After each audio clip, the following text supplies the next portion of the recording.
ఈ అమ్మాయి కారు పక్కన దాక్కుని చూస్తూ ఉంటుంది. ఇంతలో అక్కడికి ఒక క్రూర మృగం వస్తుంది. అప్పుడు ఈమె భయంతో నోరు మూసుకోగా ఈ మృగం ఆ కారుని ఎక్కేస్తుంది. ఆ అమ్మాయి ఉన్న చోటుకి వచ్చి చూడగా అప్పటికే ఈ అమ్మాయి కారు కిందకు దూరి తన ప్రాణాలు కాపాడుకుంటుంది. అప్పుడు ఆ మృగం కారుపై నుండి కిందకి దిగి ఆ కారు కింద ఎవరైనా ఉన్నారేమోనని చూస్తుంది.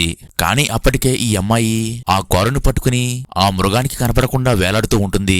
అయితే ఆ మృగానికి మాత్రం ఇక్కడ మనుషులు ఉన్నట్లుగా దీనికి వాసన తెలుస్తూ ఉంటుంది. అందుకని ఇది ఆ ప్రదేశంలో మనుషుల జాడ కోసం వెతుకుతూనే ఉంటుంది. అప్పుడు ఈ అమ్మాయి తన కార్ కీ తీసి తన కార్ అన్లాక్ చేస్తుంది. దీంతో కారులో నుండి శబ్దం వచ్చేసరికి ఈ మృగం ఆ కారుని పగలగొట్టేస్తూ ఉంటుంది.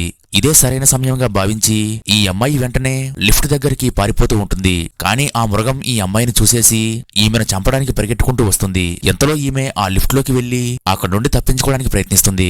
ఈలోపే ఆ మృగం ఈ లిఫ్ట్ దగ్గరికి వచ్చి దీన్ని పగలగొట్టేస్తూ ఉంటుంది. దీంతో లిఫ్ట్ స్టక్ అయిపోతుంది. అప్పుడు ఈమె భయంతో సహాయం కోసం పోలీసులకు ఫోన్ చేస్తుంది. కానీ ఆ మృగం డోర్ గ్యాప్ లో నుండి చేతిని పెట్టి ఈమె పైకి దాడి చేయడానికి ప్రయత్నిస్తుంది. అప్పుడు ఈమె ఆ లిఫ్ట్ లో నుండి పైకి ఎక్కుతూ జారి కింద పడిపోతుంది. అయితే బయటికి చూసేసరికి ఈమెకు ఆ మృగం కనపడదు. దీంతో అది వెళ్లిపోయి ఉంటుందని ఈమె అనుకుంటుంది. అలాగే ఈమె బయటికి పారిపోదామని లిఫ్ట్ డోర్ తీసేసరికి ఒక్కసారిగా ఆ మృగం మళ్లీ తిరిగి వచ్చి ఈమెను పట్టుకుని తినేస్తుంది. ఇలాంటి మరిన్ని స్టోరీలు రోజు చూడాలంటే వీడియో లైక్ చేసి ఛానల్ సబ్స్క్రైబ్ చేసుకోండి.